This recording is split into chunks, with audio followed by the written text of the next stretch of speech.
Impromptu है नहीं, और ना ये पहले के जैसे इंट्रूजन होते थे, यानी कि चुशुल पहुंचे या कहीं पहुंचे और वहां पे इंट्रूजन कर लिए, वैसे भी नहीं है।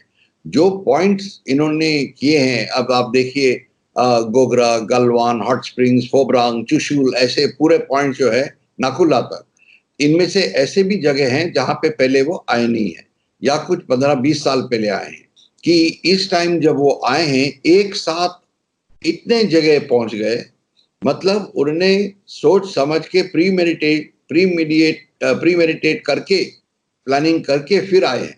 और इसमें एक बात और भी याद रखनी चाहिए कि सिर्फ एक मिलिट्री कमांड या एरिया नहीं है, इसमें 3 मिलिट्री सब डिस्ट्रिक्ट्स हैं जो देख रहे हैं, वो 2 मिलिट्री रीजन के नीचे आते हैं। तो काफी तालमेल करने की जरूरत पड़ी है इन लोगों को। और पीछे जो रियर में जो उन्होंने हथियार वगैरह रखे थे, लोग रखे थे, एयरक्राफ्ट रखे थे, उनके लिए भी हायर अथॉरिटीज पे जाने पड़ते हैं। तो मेरे ख्याल से ये सेंट्रल मिलिट्री कमीशन जो है सबसे मैं कहूँगा अहम और सबसे ऊंचे दर्जे का फॉर्मेशन, जो शी जिनपिंग खुद देखते हैं, चीन के राष्ट्रपति, वहां से ही अप्रूवल आई होगी और तब ये आगे बढ़े। नेगोशिएशन से नहीं होगा। चीन नेगोशिएशंस में बहुत ही चालाक पार्टी है, इससे चालाक कोई दूसरा देश नहीं है। माओ ने कहा था 1950s में कि China negotiates only to buttress its position, that is to strengthen its position and to frustrate the opponent. तो चीन का ये लॉजिक है नेगोशिएशंस में कि नेगोशिएशंस एक प्लेटफॉर्म है जिससे वो they can buy time, they can hoodwink the opponent। वही कोशिश अभी भी चल रही है। चीन ने अपनी जो नीति है और जो अपना स्टैंड है, अपना पोजीशन है, उसमें इतना बदलाव ला दिया है कि अब ये कहना मुश्किल हो गया है कि ये लाइन है कहाँ तक की। और आज की तारीख में जो लाइन है, अगर आप कहें कि नहीं साहब ये तो आपने 10 साल या 15 साल या 25 साल पहले ये बात नहीं कही थी, तो चाइना कहता नहीं है आज ये हम कह रहे हैं, यही है बस जो कुछ है। तो इस तरह से बात नहीं हो सकती, इस तरह से संबंध नहीं चलाए जा सकते। और इसलिए वही 5 मई के पहले वाली या 30 अप्रैल के पहले वाली जो स्थिति है, स्टेटस को एंटी वाली, उस पर जाना बहुत जरूरी है। लक्ष्य है कि हम लाइन ऑफ एक्चुअल कंट्रोल को बदलना चाहते हैं इस इलाके में, तब तो मामला गड़बड़ है, क्योंकि फिर अगर वो यहां बदलना चाहते हैं तो हम भी और इलाकों में बदल सकते हैं। जी। हम भी लाइन ऑफ एक्चुअल कंट्रोल और बदलना चाहिए हमको।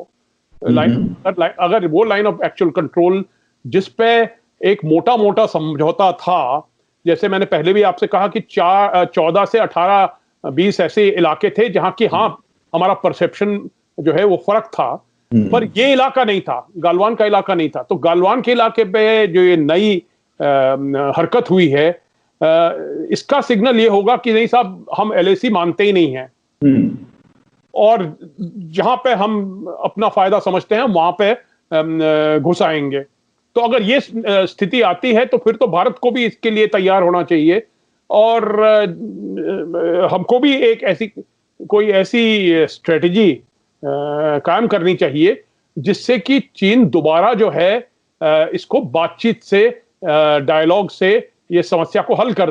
Ball now clearly is at the operational and tactical level. That is Northern Army commander flowing downwards right to the battalion commander who was there. And while this may not yet be a hot war situation, but let's admit things are ratcheting up. And China has to realize we have taken cognizance and we are firm in confronting them where they have come in. And I think even in talks, our bottom line is clear that China, where it has been the aggressor and has moved into our area, has to go back. I don't think we are in a great hurry to de-escalate on any other terms than for the Chinese to roll back. How reliable would the US be as a partner vis-a-vis China remains to be seen. But you should use the relationship with the US to build your own capabilities and give you space in dealing with China and balancing them. You also have to build with other countries like Japan, South Korea, Vietnam, Australia, Indonesia, all of whom have been having their own troubles with China and have been subjected to Chinese pressure. I am not in favor of an economic boycott. I am in favor of targeted economic sanctions to hurt China and to make China pay a price. You know, for fast trains and things like that, Japan also has technology.